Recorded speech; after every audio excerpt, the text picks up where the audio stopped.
sommes en Argentine, un pays immense avec des communautés au caractère très, très fort, très marqué. Nous sommes en ligne avec Mathieu Orcel, qui est réalisateur franco-argentin. Il a vécu 18 ans en Argentine, dont 4 ans en immersion totale chez les Mapuches, qui est un peuple autochtone de Patagonie. Bonjour Mathieu. Bonjour Philippe. Alors les Mapuches, c'est un peu les... Vous me dites si je dis une énormité, hein, mais pour moi c'est un peu les Indiens comme on les imagine, c'est-à-dire des Indiens avec des chevaux dans des espaces infinis, dans la steppe. C'est ça, à quoi ça ressemble leur univers? Ouais, c'est exactement ça, parce qu'en fait, les Mapuches, ils vivent vraiment aux confins du Chili et de l'Argentine, donc vraiment au sud de l'Amérique du Sud. Et en fait, ce peuple, avant que les Espagnols arrivent vers eux, ils ont récupéré les chevaux qui n'existaient pas en Amérique latine, avant l'arrivée des Espagnols.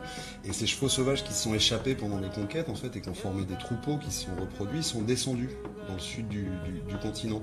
Et les Mapuches ont récupéré les chevaux, et c'est avec les chevaux qu'ils ont vaincu les Espagnols, c'est-à-dire qu'ils ont résisté à la conquête espagnole grâce aux chevaux en fait qui s'étaient perdus pendant les grandes batailles des Espagnols. Donc effectivement il y a un côté...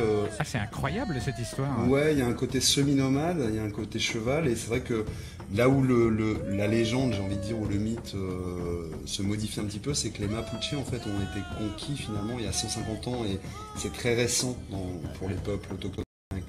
Ce qui fait qu'en fait ils ont aussi une culture très moderne, très développée, et leur langue qui est un peu le pivot de leur culture, on le voit bien, elle est très évolutive, elle a su s'adapter à la modernité, c'est là leur force en fait. C'est des gens qui ont toujours été dans la... Quand vous dites que la langue a su s'adapter à la modernité, comment on dit par exemple ordinateur en mapuche?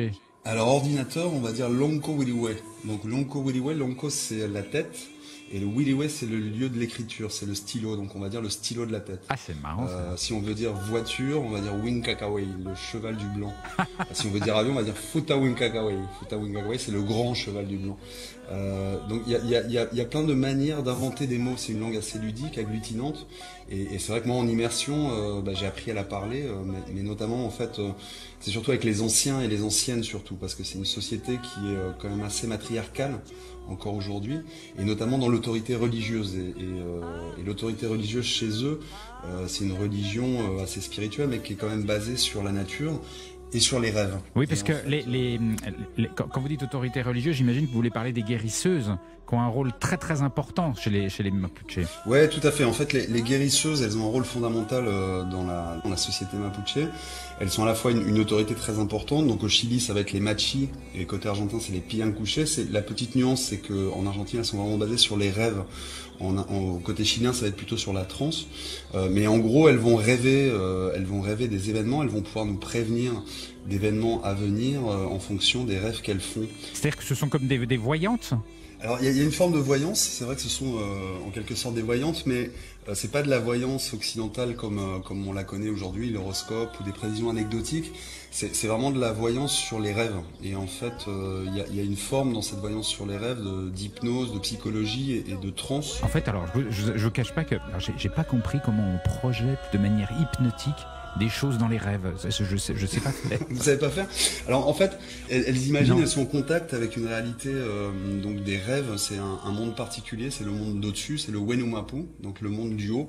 Et il y a un animal particulièrement, le puma, qui traverse tous ces mondes. Il y a 3 mondes dans le monde mapuche, c'est le Wenumapu, le monde d'en haut, le monde des rêves, le monde qu'on vit présentement, qui est le monde du milieu, et le monde d'en dessous qui sert à se réincarner. Donc l'hypnose, en fait, elle rentre dans le fait de rentrer en contact avec un monde qu'on ne connaît pas, qui est inconscient, donc pour la majorité des habitants de ce monde-là, sauf pour la guérisseuse.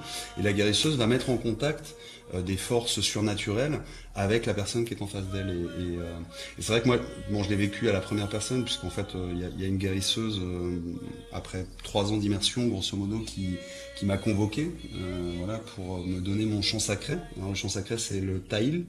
Le taïl, c'est un chant qui procède, on va dire, du lignage familial, c'est-à-dire de la famille ancestrale de chaque communauté. Et la guérisseuse va donner ce chant, va révéler ce chant à toutes les personnes qu'elle considère avoir besoin d'une protection. Et en fait, quand je suis arrivé, qu'elle m'avait convoqué, elle m'a dit voilà, j'ai rêvé de ta mère. Elle m'a décrit ma mère qui évidemment était en France et qu'elle n'avait jamais vue, pas de photos, j'en avais très peu parlé. Et elle m'a décrit ma mère et elle m'a dit ma mère m'a demandé de te protéger et de te donner ton chant sacré. Et c'est un chant, en fait, c'est comme un mantra. C'est un chant qu'on va répéter pour chaque voyage, qu'on va mentaliser devant chaque situation où on a besoin de protection. C'est-à-dire que chaque fois que vous prenez l'avion, que vous êtes dans une situation difficile, vous avez ce chant dans la tête et vous l'interprétez pour vous protéger. Ouais, absolument. On va rentrer dans l'avion, avant que ça décolle, on va chanter ce mantra qu'on va répéter 4 fois. 4 fois, c'est-à-dire tout dans le monde mapuche, tout fonctionne par 4. Leur territoire s'appelle... Et ça vous protège vraiment? Vous l'avez constaté? Alors, est-ce que j'ai pu constater une protection? Non, ce qui est sûr, c'est que ça... Ce qui est évident, en fait, c'est que de manière interne, ça répond à un sentiment religieux, et on a tous un sentiment religieux, même les athées, ils sont convaincus, ils croient qu'ils ne croient à rien, donc on a tous besoin, on a tous une case... du sentiment religieux, on a tous besoin d'un gris-gris, on a tous besoin de quelque chose comme ça. Et cette manière de faire, en fait, elle est beaucoup plus forte parce qu'elle est liée à la nature, elle est liée à un territoire, à une culture qui n'est pas du tout basée sur la superstition. C'est plutôt une manière de dire j'appartiens à cette communauté, je chante ce chant parce que je veux appeler mes ancêtres, je veux appeler mes morts et qu'ils m'entendent et qu'ils me protègent. Pour conclure, les Mapuches qui vivent là-bas dans ces espaces infinis, dans ces steppes immenses, qu'est-ce que vous, en quelques mots, qu'est-ce qu'ils vous ont apporté, qu'est-ce qu'ils vous ont appris de la vie? Je dirais que ils m'ont appris à voir le monde différemment, ils m'ont appris à remettre le mystique au centre de notre expérience au monde. Et nous, les Occidentaux, les Européens, on a perdu cette habitude, et il y a des bons côtés à ça évidemment, mais on a perdu cette habitude du magique dans la vie quotidienne.